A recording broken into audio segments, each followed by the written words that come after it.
La production française diminue, la consommation augmente régulièrement puisque c'est un fruit qui est en pleine expansion et grâce à la publicité, ça touche de plus en plus de personnes.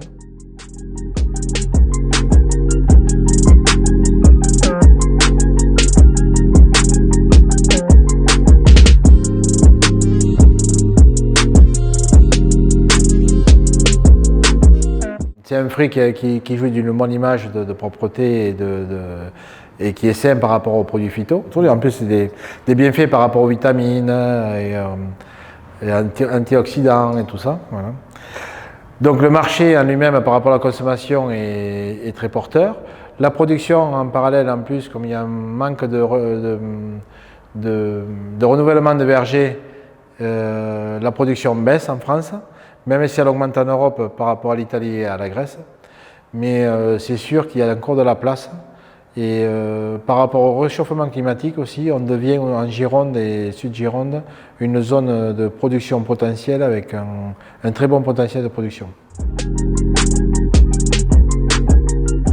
Il y a des interventions étalées tout au long de l'année. Donc au total, on est sur 500-550 heures par hectare. Donc ça commence par la taille l'hiver, dès que la chute des feuilles, dès que le gel est passé.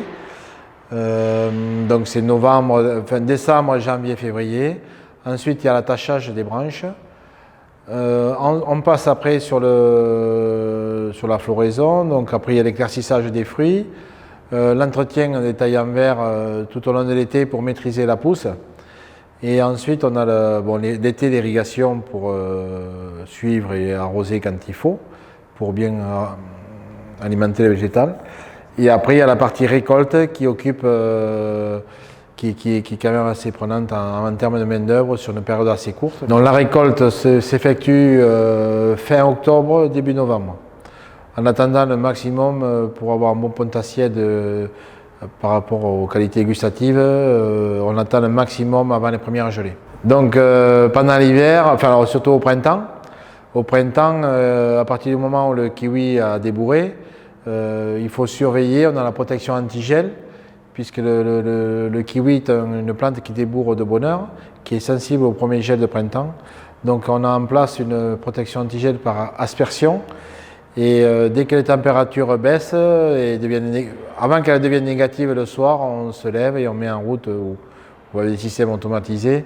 Mais il y a quand même une surveillance du système d'irrigation les nuits ou les nuits de gel.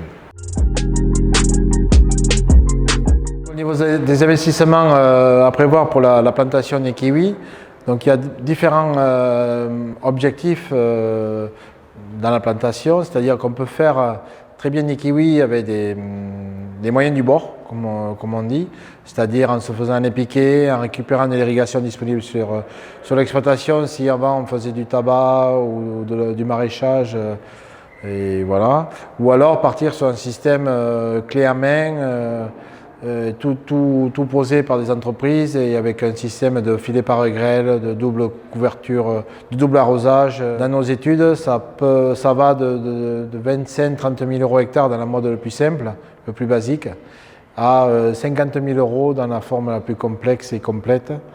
Mais on peut produire des kiwis de plusieurs manières et pas forcément avec un coût élevé. Au niveau de la rémunération des kiwis, donc tout dépend des charges au départ d'amortissement et d'investissement qu'on en a fait au départ. Ensuite, de la main-d'œuvre disponible sur l'exploitation. C'est sûr que si on prend beaucoup de main-d'œuvre saisonnière pour effectuer les tâches, ça augmente le coût de production. La rémunération va dépendre directement des charges, mais aussi du rendement. Donc c'est pour ça que nous, on préfère privilégier des petites unités de 2-3 hectares, que les gens maîtrisent bien les surfaces, de façon à que tous les arbres soient optimisés et avoir un très bon rendement. Nous, la coopérative, donc on est en bio, 97% bio. Donc la rémunération des fruits en bio est actuellement sur une bonne dynamique. Et en termes de concurrence des pays étrangers, est moins soumis à une baisse de prix, donc en bio les prix sont stables.